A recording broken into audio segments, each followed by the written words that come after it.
Welcome to Fantasy Football Hub. Today I'm joined by FPL Salah to preview the upcoming game week, Game Week 26, where Abdul's wildcard may or may not be active. You'll have to stay tuned to find out. Abdul, first of all, mate, how are you getting on? Yeah, I'm good, Jack. Happy. Happy this game week's over because it was absolutely terrible again. I've got like 70 odd points where other guys were getting like hundreds. And I've fallen down to around about 300 odd K. I don't even know exactly, but it's in the 300s. Mate, I feel bad. Ever since we've started making videos, it hasn't really been going that well. But maybe that's my fault. Maybe that's the influence fault, yeah. I have. I'm going to blame on you there. Let's very, very quickly go over your team from last week, just because we have to. And I don't want to do it. You don't want to do it. But run me through it. What went wrong? Come on. I think it was. I'm going to put the blame on myself here. I mean, sometimes you just get bad luck, but I don't think I was aggressive enough. I should have got Trent in. I mean, I did. I think I remember putting a poll up. I think you commented on it as well. Where I was, contemplating a -8 to bring in Trent, but I took the safe option of just getting Darwin in. If I got in Trent, it would have been a fairly average game week. So that's the one thing I'm annoyed about. But yeah, I wasn't aggressive enough with this week. And the ironic thing is, I had it in my mind that I might wildcard this week, so I didn't want to take too many hits because it didn't make sense to take a big hit and then wildcard. But it still would have worked out. I even contemplated getting because with the transfers I done Shaw and Mitrovic to who was it? Sorry. You got Darwin, Tarkowski, and Salah in for Mitrovic, Shaw, and De Bruyne. I've got them exactly. Yeah. So that was my -4. But I could have done James. I did contemplate doing like Reece James to Van Dijk, which was annoying as well. But yeah, I wasn't like it was just one of those game weeks where I should have been a bit more aggressive. But that's it. So putting that to the side now, and I really need to kick on here now, Jack, because if I don't kind of nail these next 3 or 4 game weeks, then a chance of having a decent season is going to be long gone. I think you were saying in that tweet that you mentioned there about selling Mahrez because you weren't sure of him starting for a hit. Exactly. And I replied to that just thinking, honestly, Mahrez before Bournemouth, it's such a good fixture. It's such a hard sell, in my opinion. And then I was thinking about this actually last night, and I was thinking that is the problem with a player like Mahrez, is that you're going to get these huge hauls against Villa, gets the 12 points. Yeah. But then it's the problem later on because you're like, well, he has that in his locker. Obviously, he's such a good player. But yeah, the one pointer is always inevitable with someone like him. Not really too much you can do. Yeah, exactly. And I kind of made my bed with Mahrez. You know the risks. And in those who kept Bruno, it was an easy transfer out because obviously he didn't have a fixture. Yeah. So yeah, that's just the way it goes sometimes. Indeed. Anyway, let's move on to what your team is looking like for next week. First of all, Game Week 26. Got it up on screen on the Fantasy Football Hub My Team tool. And it's not looking great now with everything we know from yesterday's games. Yeah. Nketiah there is flagged. Shaw is also injured, missed that cup game. It's not got the optimal players in. What is your thinking right now? So at the moment, I'm 99.9% sure I'm going to hit the wildcard button, Jack. I mean, not because I had a bad game week, but it's just because of the kind of landscape. I think obviously with me having a few fires in there now with Nketiah, he's pretty much like a deadwood option for me now. I think I've got Patterson in there. I've got Mahrez and Andreas. And also on top of that, Spurs now have fixture, in Game Week 28 and 32. So that's changed the landscape a bit as well. So yeah, so I've got like I think in my head I've got a good kind of wildcard team and plan up until Game Week 30. And I think the other option obviously was before this game week we had is a wildcard 33. And bench boost 34, which isn't looking as good now as it was a few weeks ago before all the FA Cup results. So I think a few factors have pushed me into pushing the wildcard this week. Sorry, I realised I actually had my team up on screen and not yours. And my team was looking just as bad, if not worse than yours. You don't have sure, but yes, I've got your team up on screen now, and yeah, it's not awful, but as you say, it's not optimal, and yeah, especially players like Nketiah, you just don't want them going forward, and they're going to be big problems. So then, do you You said you're 99.9% sure you were going to hit the wild card. Have you been thinking about a draft? Do you have something that we could build together? Initial thoughts? Although it is quite late in the week now, we're recording this on Thursday, about where your head is currently at with your team. Yeah, so I've built a wildcard draft, which I'm at the moment I'm quite happy with. Obviously, it's subject to change with like the press conferences, etc. But I've got a team, and I have got like a kind of rough plan up until Gameweek 30. So we'll start off with the goalkeepers if you want. Yeah, let's go for it. So I've got Kepa and Raya in goals. So I was keeping Kepa, but with Raya, obviously, he's got the double in 27 and 29. So it makes sense to go with him, and he's the highest scoring goalkeeper. Brentford aren't the best kind of defensive team, but I think he will get enough save points to kind of justify his selection. Nice. Those are the keepers that I'm currently on as well. I'm not necessarily going to wildcard 100%, but just having a look at it myself. Yeah. There are some other names that are in there to make it fun, the likes of Pope and Sanchez. But for me, I think these two are the ones. I've thought about Sanchez as well. He's another good option. Again, he's got 2 double game weeks in the next 4 as well. But I just prefer the defenders for Brighton, because I think they've got more upside. But yeah, we'll get onto the defenders now. Yeah, let's get onto it. So which Brighton defender? 1, 2? Which ones are you going for? So I've got 1 at the moment, and I've gone for Pervis Estupiñán. But obviously he's an injury doubt, and we'll wait for the press conferences. If he's not fit, then it's an easy move to Dunk, who's probably just as good an option. He's absolutely nailed, same price, so not a problem there. But when they're both fit, I do prefer Estupiñán, because he's got a much higher attacking threat. He's got 5 assists already this season, and his only Solly March from the Brighton team has got more assists than him. So I'm really happy with him if he's fit. But again, if he's not, then Dunk's great. Okay, sure. Next up. Sorry. Next up, sorry. Next. So I'll go with Trippier. I think he's probably the one that everyone's going to have. Kind of pretty obvious pick. I think he's got Wolves and Forest, in the next 3, and then they've got a good double as well. And he's just been obviously a fantastic option and the best defender in the game. And I think it's a bit risky to go out with them. So Trippier, and then I've got the next one is Gabriel. Sure. So I'm going to go with Gabriel because I've got Ben White already, but I just think I'm going to go with the absolute nailed option. And Gabriel, I think, has got the highest XG, the highest goal threat amongst the Arsenal defenders.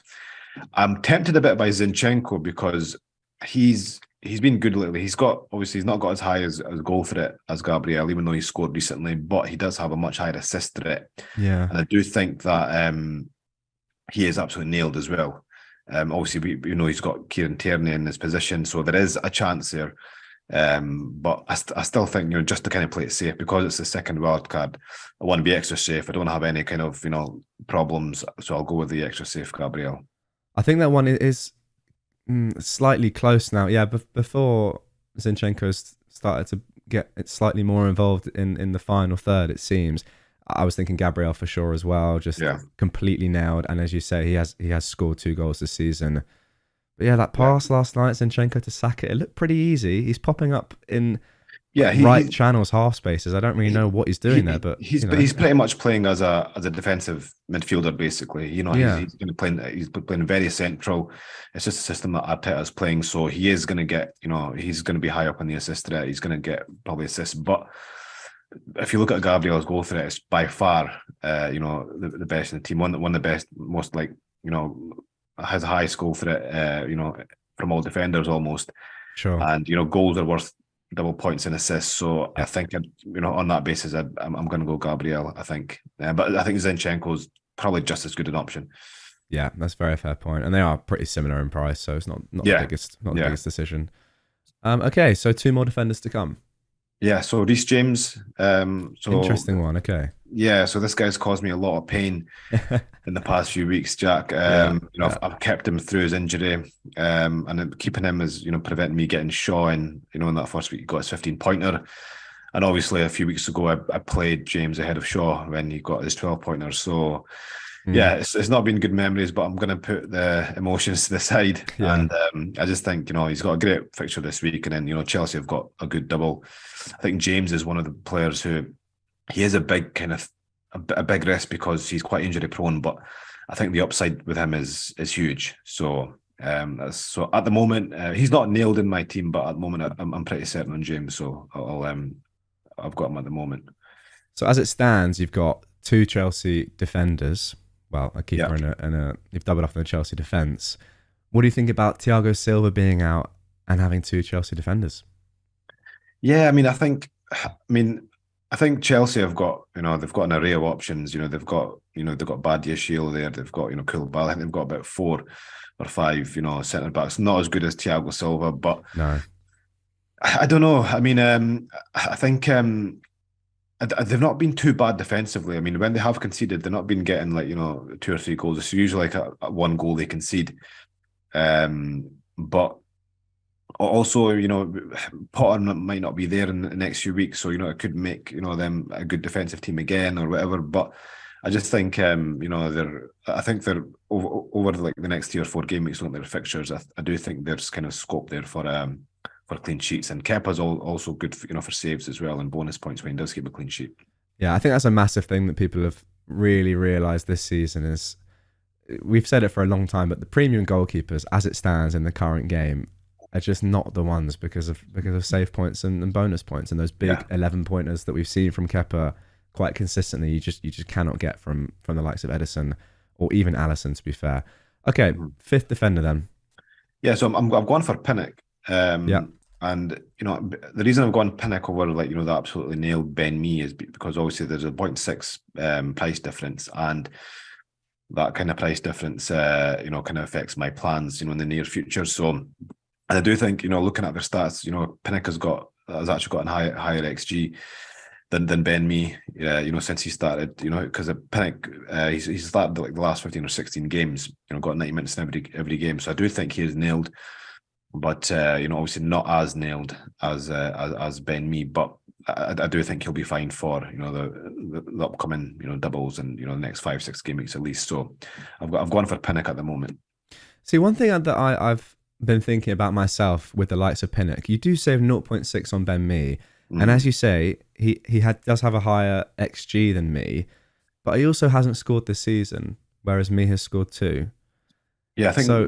Mee has consistently scored throughout Premier League seasons, and we know that he throws everything on the line to get his head on anything, and he has done it before. Do you think, what I'm trying to get at here is how relevant do you think XG is for a defender compared to someone that has historically scored goals, whereas Pinnock hasn't as much? I think I take it into consideration quite a bit actually, but it's not always the case that past points or past goals, lead to future goals. True. And I think as long as you see, a player putting up good underlying stats, even if, that isn't showing in the output, if it's not showing in the actual returns, I think eventually it does get to that stage where, it will show. Yeah. I think another good example is Gabriel. I think he's only got 2 goals this season, but he could easily have 5. And, the likes of Saliba has got, more goals than them. Or equal amount of goals, and he's been nowhere near as attacking.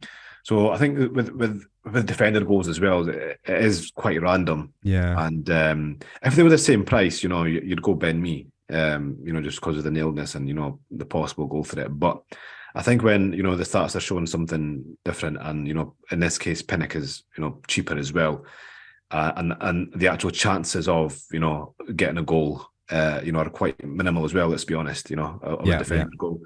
So I think when you take all those things into consideration, I think it's worth going for. And as we'll see, that 0.6 could be, well, you said, will be very important in your future plans. We're going to get on to your plans after we build a draft for 27, 28 and 29, just to have a little look at what you're thinking. Okay then, so that's the defence done. Not too much money spent there. So midfield now, maybe a little bit more to come. Yeah, so I've gone for Saka and Rashford. I think I'll say these two together because they're quite obvious. Yeah. I think most people will have them in their wild cards, and I think that's quite self-explanatory. Probably the 2 of the best midfielders in the game this season, and obviously got money tied up in as well, so they'll be staying. And obviously Arsenal, got great fixtures coming up. So I've gone for my third Arsenal player. I've gone for is Odegaard. I just think, Odegaard, Saka, and Gabriel are the three best Arsenal assets for me when you're looking at, if you take into consideration everything like, expected minutes and stats, and underlying numbers. I think for me, those are the best three. Despite Martinelli, getting a huge haul in that game week, I still think he's gonna, be rotated with, not rotated, but obviously he's gonna have, his minutes reduced, with Trossard and Nketiah there. So he's still a great option, but I think when you're on a wild card, especially your second wild card, you've got to kind of play it safe with the minutes because we're going to be building up towards a bench boost. We don't want to have any problems. We need to kind of mitigate the transfer usage as much as possible. Yeah, I think that is such a big thing that you're saying, that sometimes people don't realize that you have to really go now with it. Like, you don't have any more outs here. You don't have another wild card to use. Yeah. Every transfer now is an opportunity cost of another transfer. There's nothing else you can really do. Yeah, you may have a free hit, but we're also a long way out from the end of the season as well. Like, yes, it's 13 game weeks, but we're gonna have a lot of doubles and some blanks as well. There's so much more time to go and so many more points to be won and lost. Yeah. And it's one thing, playing your bench boost, directly after the wild card, but when you're playing the wild card and then planning the bench boost, 3 or 4 games after, it's it's a lot more riskier, and hits are probably going to be inevitable for the bench boost week. Absolutely. Okay, then last two midfielders. Do they wear blue and white? Yeah, you guessed it. So I've gone for Mitoma and McAllister. Right. So the reason, obviously, I think Mitoma. I was having a look at their stats actually, and Mitoma, McAllister, Gross, and Solly March, and it seemed that looking at their XG per 90, March and Mitoma kind of came up on top in terms of Mitoma and March got the highest XG, open play XG, so non-penalty XG. Obviously, if you consider McAllister, his non-penalty XG is kind of the lowest of the four, but when you take his penalties into consideration, then he's up there as well. And I think obviously with FPL you have to take that into consideration. Yeah. If March was fit, it'd be quite a decision between McAllister and March. But obviously I think he's injured. If Desarby comes out in the press conference and says March is fully fit, then McAllister possibly could turn into March. But at the moment, I think it's a fairly easy decision. With March's kind of with Solly March being in doubt. So would Mitoma be your most nailed out of those three right now? Is he your lock for the Brighton midfield? Yeah, I think so, because I think with Mitoma, he's for me, he's passed, his stats are good and he's passed the eye test as well, watching him play. Yeah. I really think he's, a dangerous player. And the thing as well, he's going to be the highest owned. So if you're going to go for the two midfielders, you're really taking a risk by not including Mitoma in terms of, the ownership. And, it's not the correct decision to just look at ownership and pick players based on ownership. But when you've got a good player there who's as equally as good, I mean, when you look at McAllister, Mitoma, and March, honestly, like there's really nothing between them, right? In terms of when you look at the stats and underlying numbers, March has got the higher assist threat, but McAllister's got penalties and Mitoma's got the higher goal threat, etc. So it all kind of balances up. So when you've got 3 players who are quite similar, then you might as well go with the one that's going to cause the least damage. If you go without him. I 100% agree with that, but a lot of people don't like that sort of opinion. I know that I get slated in group chats for talking about ownership and EO too much, and people say, why don't you just pick players that get the most points? And fine, absolutely, that is the way you should be playing the game. But if we don't know who's going to score the most points, we have all the stats, you have predictor tools, you have your eyes, about football, whatever. But that's not to say that you know what's going to happen in any given game week, or even over a period of 5 game weeks.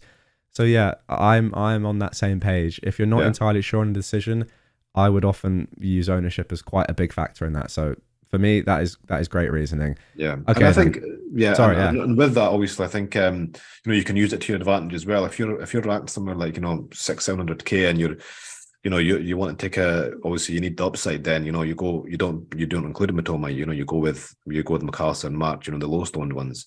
So you can use it to your advantage. It kind of depends on where you want to be. And just another word on McAllister as well. He has played in the number 10 position in the last 2 game weeks. And he's got in the game against Palace in Gameweek 24, he got a record high XG of I think 1.24, which is insane. And then against Fulham it was 0.6, which for both them games it was the highest amongst the Brighton team. So obviously the last 2 league games he's played there, from Roberto De Zerbi's comments, it seems like he might carry on playing there. So if he does, then I think McAllister could end up being the best Brighton midfielder. But it's only 2 games. We don't know if De Zerbi's going to kind of chop and change. But if McAllister stays in that number 10 role, he's going to be the best asset, I think. Absolutely. For me right now, I'm thinking of just going with him. He did drop back in for the cup game. He did, yeah. I noticed that.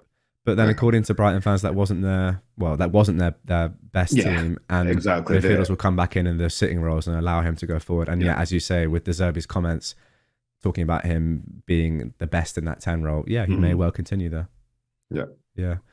Okay, then. So, according to this, I don't know how much money you have exactly in your bank, but we have roughly 31 million left, which is a lot. Which makes me think there may be some expensive players coming up. Yeah. So, I'll go with the obvious one. I'm going to stick with Erling Haaland. I did look at a draft without Haaland, but really, I just don't think I could do it. Yeah. Wow. Yeah. I mean, it's just basically going without Haaland until Gameweek 30. Yeah. Which is viable, I guess, if you're chasing hard. But I don't think I can do it, and I don't think. I mean, my rank isn't great, but I don't think I need to take that big a risk. Yeah. With going without Haaland. So Haaland's up for obvious reasons. And then I've got Harry Kane in there as my second striker. Sure. Obviously because, with Spurs having a game now in 28 and 32, that's changed things a lot. Excuse me. And my third striker is Ivan Toney. I think you probably would have guessed my front three, from the fixtures, but Toney's an obvious one. Got a great fixture this week, and then 2 doubles coming up. So yeah, so that's the team I'm on at the moment. Okay. For Game Week 26, there's a few players that could change depending on press conferences and just kind of doing a bit of tinkering. But I've had about 3 or 4 hours this morning, and that's what I came up with. Sure. Oh, bless me. Sorry. And it's also worth saying that because you are you may well be on a wild card, and you have a lot of players that are. Yeah, they may be Twitter owned, but across the entirety of the game, they're not going to be high owned. The likes of Pinnock, for example, his ownership is not going to be above. His effective ownership will not be above 10%. It just won't be. Yeah. There's no need to risk necessarily going with the likes of March over Matoma, or going as drastic as getting rid of Haaland, which could be incredibly damaging to your rank. When your team right now is not going to be a template team across the entirety of the game, it's going to be quite differential. Yeah. Yeah, it's going to be a template Twitter team. Exactly. And I think a lot of them will have, the exact same 15 possibly. But you're right. When it comes to like the kind of, the bigger picture, it's not going to be, you've got the likes of, McAllister, Pinnock, even Reece James, Ivan Toney, even, they're going to be quite low owned across the board. Absolutely. Okay, then. So where it gets fun now is that we get to see how this wildcard kind of pans out over the next 4 or 5 game weeks, because obviously you're not building this just for 26 or just for 27. It's going to be for a long time, until the end of the season, really. Mm-hmm. So for now, let's set up your team for 26 and talk to me about who you're thinking of captaining. Yeah. So captain, at the moment, I'm on Haaland. Right. I do think Saka's in my thoughts. I think the only other option for me, apart from Haaland, is Saka, but I think I'll end up going with Haaland. He's the favourite to score at any time, and I think he's probably the most explosive option. But Saka's up there. And on your bench, who would you have? Would you start Kepa over? Well, yeah, run me through your bench. Yeah, so I would probably just go with the double Chelsea defence. Looking at the clean sheet odds. Sure. Then on the bench, I would have McAllister, Estupiñán, and Trippier. Okay, so would you play Pinnock over Estupiñán then? No, actually, no, you're right. I would play. I mean, it's a close one. It's a close one. No, I mean, if Estupiñán's fit, then obviously I play him. But I'm going on like obviously he's a doubt. But obviously, if Estupiñán's not fit, then I'm going to go for the dunk. So yeah, you're right. I would play Estupiñán if he's fit and dunk if I've got him. So yeah, it would be in that case it would be McAllister, Pinnock, Trippier, and Ray on the bench. Okay, sure. So team looks very strong. I mean, compared to what it was before, it looks considerably stronger, as you would hope. On the first week of your wildcard, of course. But let's move on to 27 now, where it looks incredibly strong. Without even touching the team, a game week rating of 100%. Guys, if you do want to do this yourself, then the link to go onto the My Team tool on the Hub website is down below, top line of the description and the pinned comment. Just plug your team in and you'll get all these stats. Okay then, so walk us through your game week 27 team, because this is where the doubles come into play. Yeah, and this is going to be a really tough week, in terms of benching decisions. Yes. But I'm going to have such a strong bench this week. But at the moment, who I've got on the bench is I've got obviously Kepa. I'm going to play Raya because he's got a double.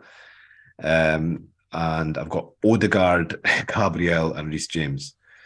Yeah, crazy. Yeah, but if you look at the rest of the team, I mean, who else can I realistically? It has to be them, yeah. It has to be them, and obviously then, there's the talk of maybe using the bench boost, but although they're amazing players, pretty much elite options in their own right. It's all single game weeks, and then in game week 29 and 34, you could go with at least maybe 13 to 15 double game weekers. So, although it's inevitable, I'm going to have bench points this week. I think that's going to be my bench, and I won't be bench boosting. Sure. And early captain thoughts for this week? Ivan Toney. I think it's probably going to be an easy one for me in terms of, he's a 90-minute man, nailed on penalties. So yeah, Ivan Toney. And I thought you would say him because he does seem to be the best pick, but just a little, kind of word of caution perhaps. What are you thinking in terms of if he were to pick up a yellow in the next game or prior to this game week, would you then captain him still, obviously with the fact that he could then miss the Everton game if he got a yellow in the Southampton game? And then also the betting thing, where's your head at with that? Yeah, so good questions.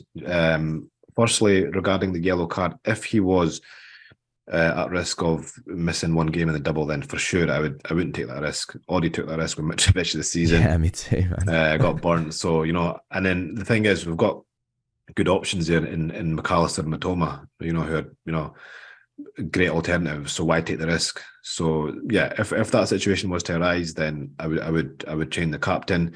In terms of the betting thing, I don't think that's going to be a problem anytime soon.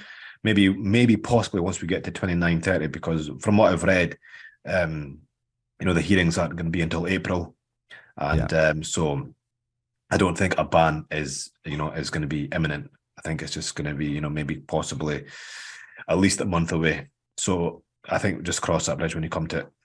Sure.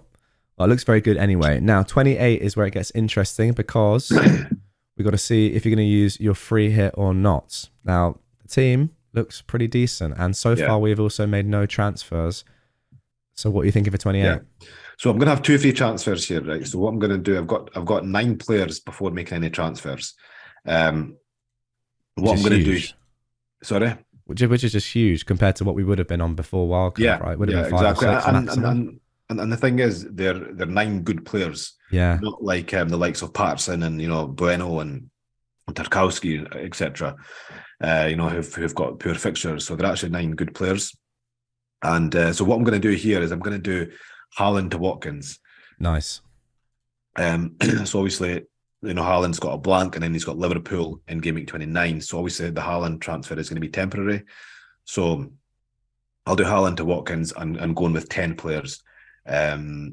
I mean, it's quite a bit away, so I could possibly make another transfer and get 11 players out, but I think 10 players is going to be fine for game week 28.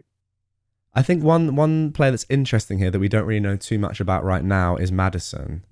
Yeah. Because if he looks like he's going to be fit for this week and then we'll play the double, then you could see it could be worth moving on a Brighton midfielder for Maddison. But as you say, right now we don't know that. I did think about Maddison, but the problem with getting Maddison in for McAllister, it would be that I would be able to get Bruno in for Gameweek 29, and I really, really want Bruno for his double. So yeah, Maddison is a good option. I've looked at that as well. You know, if I start off with like a Shar instead of James in my Gameweek 26 wildcard thing, you know, it could be possible that way. But kind of weighing up, I think I'm kind of at the moment on this path. That's exactly where I've come to myself. I'm on Botman over James at the moment, and obviously that's a worse pick on paper. But I'm thinking of if Maddison is fit here and for that double, but he's been very inconsistent this season in terms of his fitness. So we don't really know. We're not going to go into captaincy here. It's in too long. Anything could happen. Let's get into 29. This is where it gets fun. Yeah, another chip to be played here. Yeah, so this is when I'm currently planning my bench boost, right? So the transfers that I've got penciled in are Gabriel to Shaw and Saka to Fernandes. Very nice.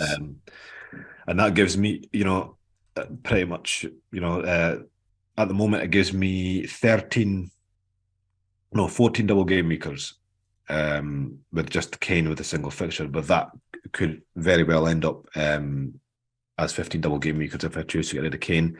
But again, this is just like a kind of a roughish draft, and I think it's hard not to give me 13 double game weekers because I've got Odegaard there as well. So sorry, who did you say would you sell Saka instead? Did you say you'd sell Saka? Yeah, because the reason for that is cash. Yeah. I see. Sorry. Yeah. So I thought I misheard you, but no. Okay. No, I'd sell. So it'd be Gabriel to Shaw and Saka to Fernandes. Got you. And so again, I could do Odegaard to Fernandes. But then my plan is in Game Week 30 is doing Tony back to Erling Haaland. Yeah. And I will do that with Saka. So this is the plan at the moment. And obviously, kind of leading up to it, things will change and, the transfer plans, could alter slightly. But on paper, I think, it's good to have something in your head that, that you're kind of working towards. Because, even when you've got like a plan in your head, Jack, and, when things change, it's easy to kind of adjust. Rather than going in blind. So with the current kind of plan, I'm pretty happy with that.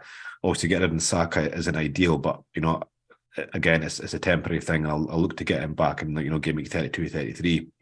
And kind of just maximize the double game weeks that are coming up, maximize the fixtures and the best players. So and then obviously game week 30, as I'll be doing Tony to Haaland. And then that's kind of as far as I've planned. But now, it's really interesting that you mentioned getting rid of Haaland even on wildcard. That's something that I hadn't considered, but I've looked at the exact same thing: Haaland to Watkins. I think if you can guarantee, and we can never guarantee because we don't know what's going to happen, but if you can at least have the money in place in your bank and have that sort of forward planning as we've just seen you have here to get him back for 30.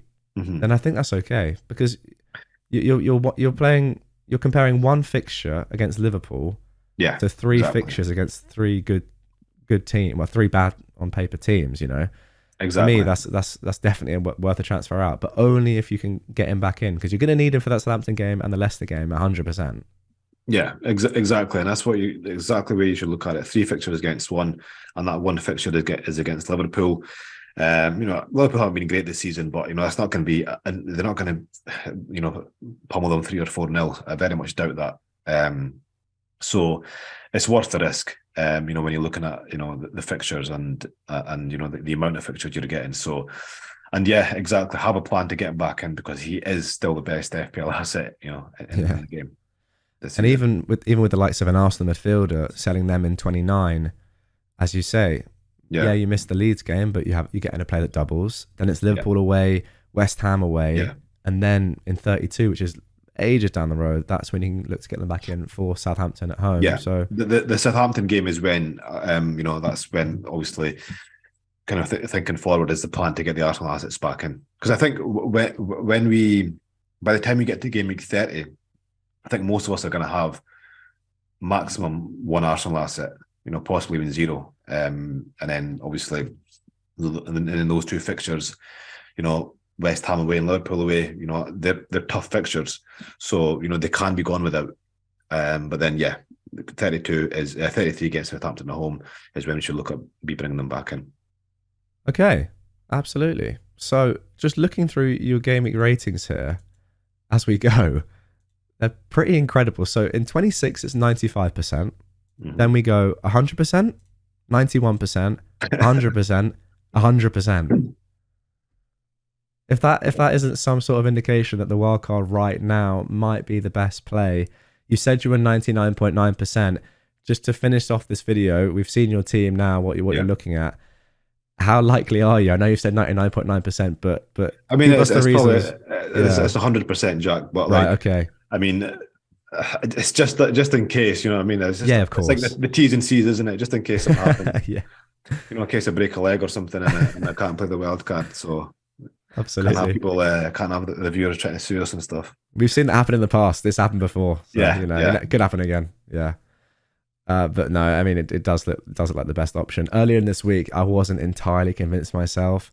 But now with the way the fixtures have fallen, the fact that we might not need it as much come 32, 34 and even later, and the fact that Brighton and Brentford they're all right. I don't see too much wrong with it at all. Yeah, and just to kind of word on the free hit as well, I mean, because it's not needed, because playing the wild card now, the free hit isn't needed in 28 and 29, I don't think. And then so we can really just play the free hit whenever. Even the way the fixtures are falling in 34, you know what I mean? We can possibly even go without it then. So the free hit is just kind of like, just as and when, really. Absolutely. Okay, so that is going to do it for this one, guys. As Abdul has said, yes, the wildcard is pretty much locked in, but T's and C's aside. But the team is not. The team could change, right? That's not 100% locked in. To see exactly what team Abdul's going to go with for the upcoming game week, you're going to need to look at his team reveal, which is going to be posted on Fantasy Football Hub tomorrow. Link to that is down in the description because absolutely there could be any number of things that would change that team. But for now, mate, looks good. I think that's a great little team you've picked there. Thank you. And I'm leaning towards wildcarding myself. So that's going to be fun. Guys, hope you've enjoyed this one. I really have. I've learned a lot there. Abdul, thank you very much as always. And we'll see you on the next one. Cheers, guys. Bye-bye.